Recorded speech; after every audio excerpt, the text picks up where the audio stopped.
This is Leaf Life. All things cannabis for all people. Now, Ricker and the Bearded Lorax. We publish a free magazine that's everywhere, and it's called The Leaf. It's available in print in 14 states at your local cannabis retailer, and also available online. Go check it out at leafmagazines.com. I'm Mike Ricker, your host of Leaf Life. What's up? With my co-host Wes Abney, also known as the Bearded Lorax. I speak for the trees. And of course, there's AJ OG. Hola, aloha OGs. And Mary J. White. Baked with love. Welcome to the second half of this Leaf Life show called Strains of Cannabis. In just a moment, we'll get into how variety is the spice of life, and it's no different when it comes to cannabis. And we'll spin AJ's wheel to see what products Ben Davis, who is the owner of FREDDY'S FUEGO Cannabis Company here in Washington State, where we broadcast from, and a reputable Phenohunter, this show's Greg the Guinea Pig, is going to be trying next. But first, it's time for Who Does That? Really? You gotta be kidding. No way. Seriously? Utterly perplexing. Who does that? All right, Tori D sitting in for Mary J. White, who is under the weather.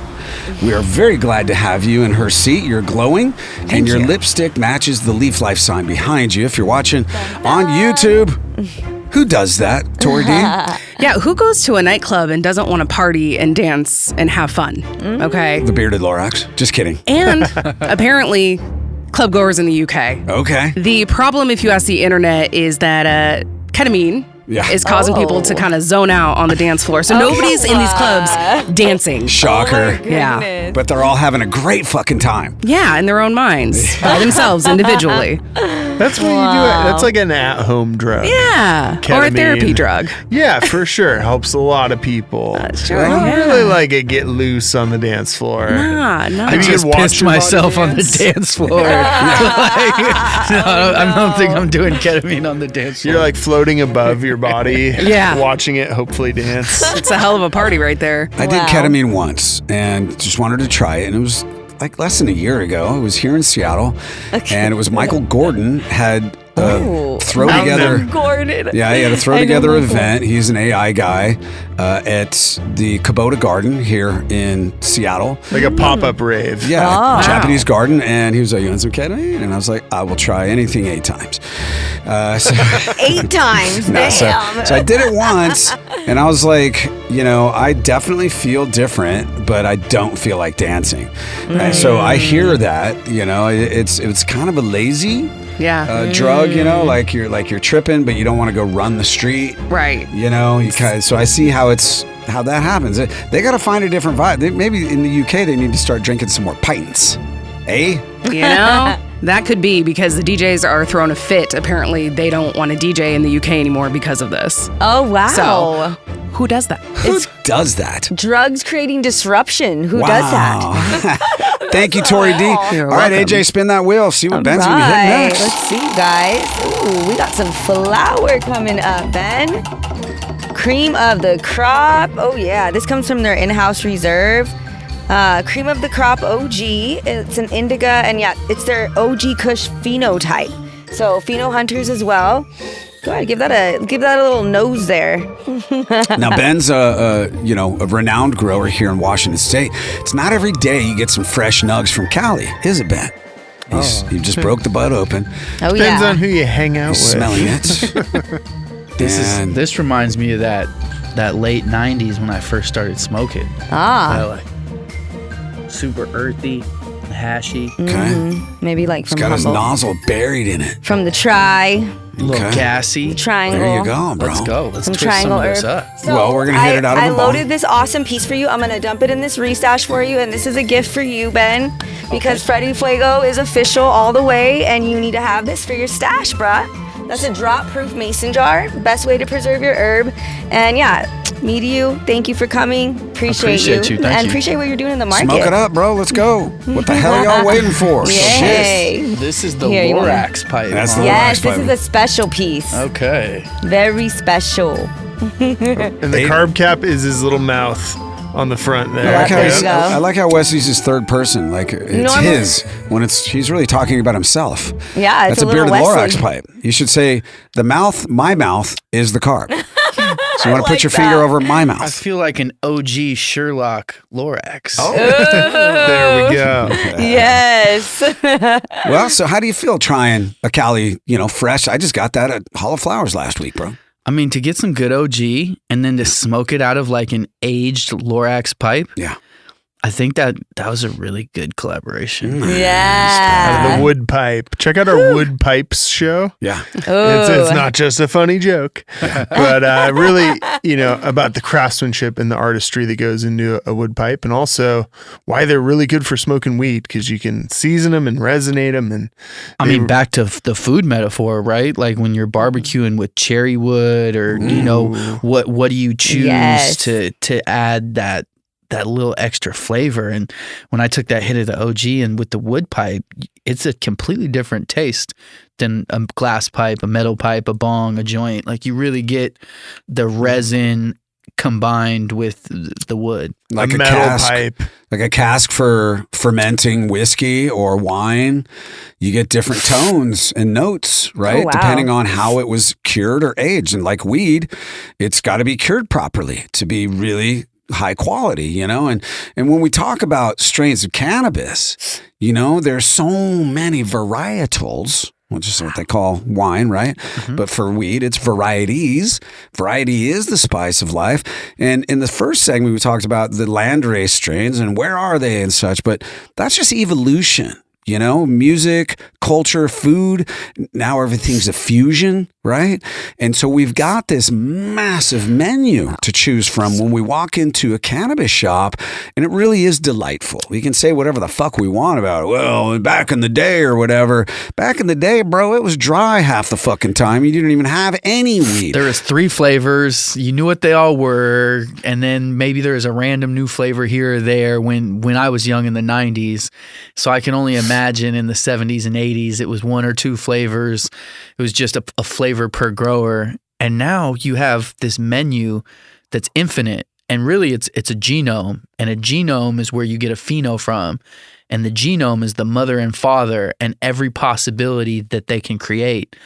And so when you look at the possibilities a genome has from a mother and a father, it's really infinite. And so you're looking to find these just hot new flavor profiles and go in. And for me right now, it's all about mixing old with the new. And Seed Junkie Jay Beezy is the greatest breeder, in the game, at least for me and for a lot of people. And he just had this big post about sour D crosses. I took some pictures of it with like 500,000 views and reposts. And he was kind of infusing what I've been working on, and a lot of people have been working on the last couple of years, is taking these sour and these, incredible building blocks from, pre-2000, pre-1990, and crossing them with the hottest new thing, and having, that one piece of old with that hottest piece of new. And I really think that's the trend over the next couple of years you're going to see is, a sour D mixed with a Runts Skittles, a sour, an OG Kush mixed with, an RS11, and the best of both worlds. Well, it really is an ever-evolving situation, too, where because of legalization, you're able to pheno hunt constantly. So it's not like the 70s or the 80s where there just wasn't going to be something new. Now And for corporate, it's really major from like a yield standpoint, like to beyond just the terpene profiles that I test for and searching for these incredible flavors. Like, how much more money can we make by growing something that yields more, or that has higher usable, or that processes easier now that we're in a race, for money that's going to put people out of business? Like, how can we monetize the pheno hunting to create all these different ROIs, from a business standpoint? And to investors at the very beginning, it seemed somewhat foolish because they couldn't understand that one plant might yield 200% more. Like, it just doesn't quite make sense. Yeah. Like, oh, that blueberry plant's going to produce 2,000 blueberries versus this other plant. There's these plants that put out huge amounts of yield. And I've noticed the best terps are usually in smaller yielding plants. And that's just, me personally. But it's interesting to see how you can use pheno hunting to not just find the next best thing, but to improve your business as well. And it's hard when the government at the state and federal level are taking so much money in taxes. You know, I think that's a big part of having to have that commercial viability is the need to overcome the tax burden. Here in Washington, we tax weed at 47% at the register. So that 47%, $10, $4.70 goes to the state. And then on top of that, there's tax code 280E, doesn't allow businesses to write off ordinary expenses, takes another 20 to 30%. So we're looking at a 60, 70% tax rate on the plant. And then the rest has to get chopped up by that whole industry. And so you have to chase the commercial viability, but you also have to chase the quality. You have to create your own menu, you know, as an indoor grower versus an outdoor grower battling the billionaires. Like as an indoor craft connoisseur, like grower for the people, you get to create, when you phenohunt, all these new genetics. You get to look for things that can produce higher cannabinoid content, that can produce specific cannabinoid content. You get to look for things that might process really well, that create the most, you know, so from like a sustainability standpoint, how can I grow this beautiful terpene profile or this beautiful flavor that's my favorite into a plant that yields twice as many eighths so that I can be profitable and continue phenohunting for the people before it goes to Philip Morris, you know? Yeah. And I think the phenohunting aspect of cannabis is cool because it's just so layered to breeding your own products, from finding winners in phenohunts. And you're like, this is the best winner from 2023 Phenohunt A. This is the best from Phenohunt 2023 B. Well, let's breed them together now. Now we're creating our own thing and then phenohunting our own breed. There's so many different ways to provide variety and a seasonal menu while keeping to your favorites. And that's what we've always been trying to do at Freddy's from the jump. It's just, you know, stick to what everybody likes, have a few authentic old like landrace type strains, whether you have an OG Kush or a Blue Dream, but constantly create a new menu and breed some of your own things. And don't do what everybody else is doing, because they're going to do that. And it's always going to be available, to try to create our own wave. But when you see a permanent marker, I mean, I bought that cut and brought that to Washington State before anybody else, because it's such a beautiful thing that somebody else did, and it's going to be so famous.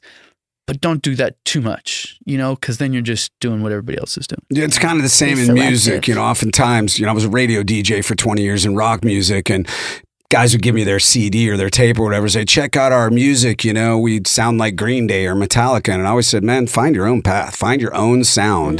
Because by the time you become good enough, that style that you're emulating is already going to be behind you, right? It's already going to be yesterday's news. So you got to invent, you got to be the new, fresh thing when hopefully the world is ready for it, right? And you work your whole life to become an overnight success, and it's really about being prepared for that moment that breakthrough happens, right? So same with breeding, man. You want to have something that nobody else has when the public is eager for it. Yeah, and the more people smoke, the more they switch up what they smoke. So I want them to trust the brand as a whole to try new things, which is hard because when you try so many new things, not everything's going to hit. And so to develop that trusting relationship with the customer base, that takes a lot of respect both ways. And so the better we are at selecting seeds, at breeding our own projects, the better we are at selecting winning phenos for competition, you know, because we'll put out maybe the top 3 or 4 phenos of G63 in our Phenohunt bags, and then people get to vote and tell us which one to bring to market.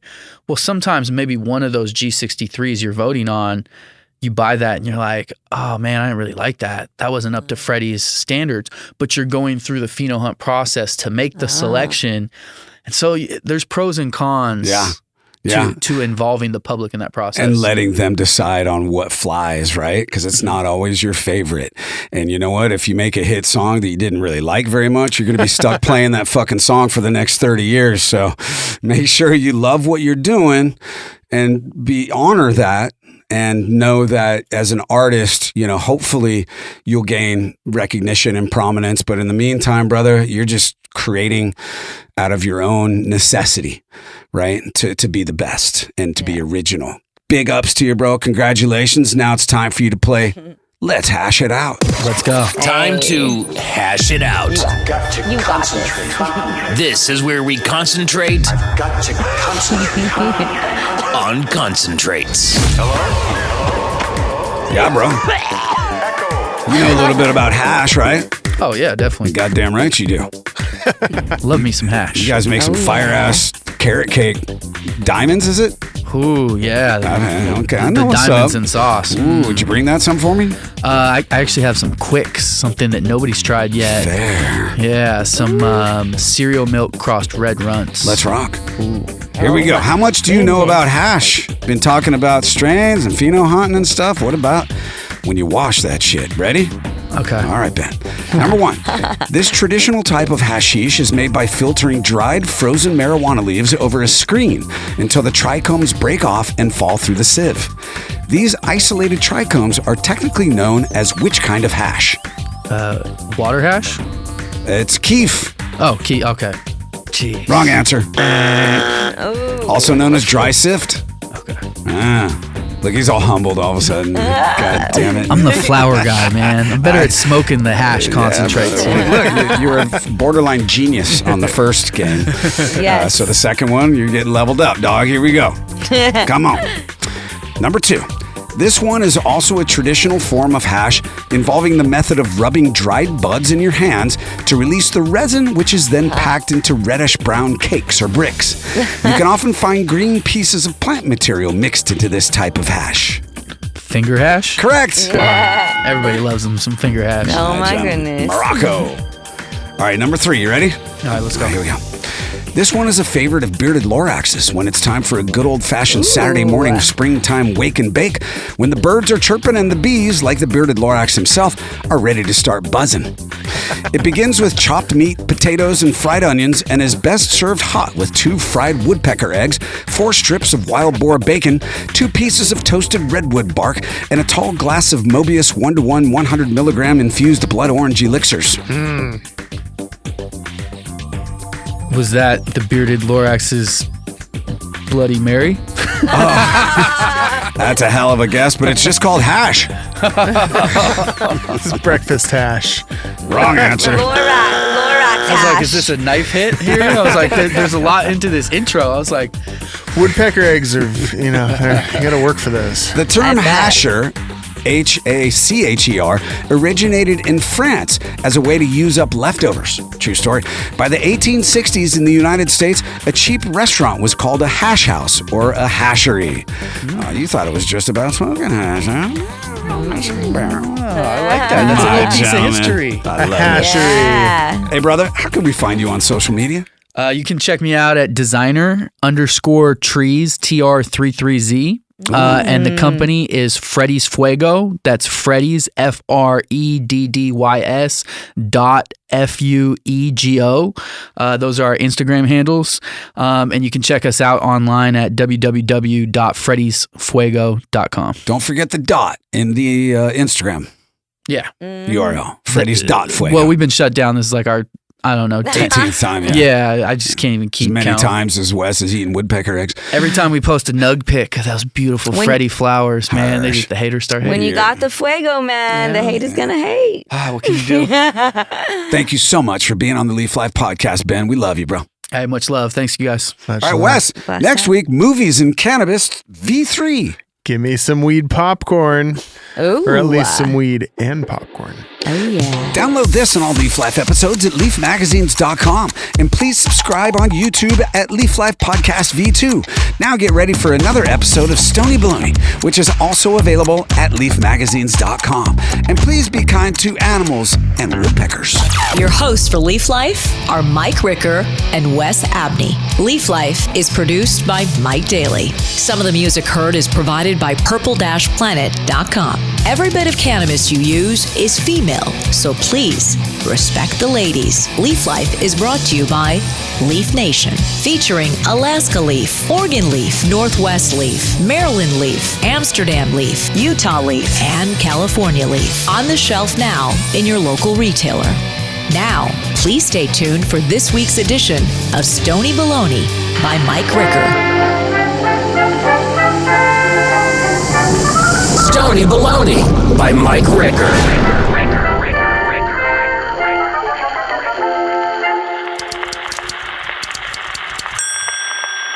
Karate Kids. I'll tell you something. In about 10 years, you bullies better watch your asses.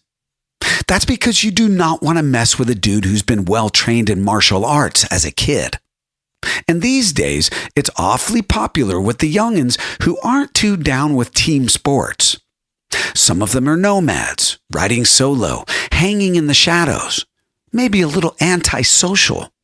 And as an adult outside the bar, they can appear to be easy prey. The prima donna skilled in the practice of intimidation may want to swallow a pill of caution when the Saturday night fever is brewing. He's been at it since happy hour, and now midnight is approaching. His blood is carbonated from the fiery liquid that's loading the bulging trapezoids and fueling his arrogance. He's got his swagger in power mode, feeling alive, looking to step up the excitement, ready to entertain, an easy ass-whipping guaranteed for the primed crowd. But there are no guarantees in life, we all inevitably learn. And for some, the lesson comes hard. Everyone loves an underdog. Some of the most memorable events in history have featured a reluctant participant pushed to the corner with no alternative but to defend what is right. He is surprisingly prepared. And if you've never seen a skinny, undersized dude who's trained to box handle a bodacious, drunk asshole until he's beat red-faced and gassed, it is truly a delight to witness. I mean, I'm all for peace and love. But sometimes you get a meathead who feels compelled to put all his gym hours to use. And he fucks with the wrong guy. What he leaves with is called an epiphany. It's when the lion learns that he no longer rules the pride. He just had to have that last shot. Dipshit should have smoked a bowl instead.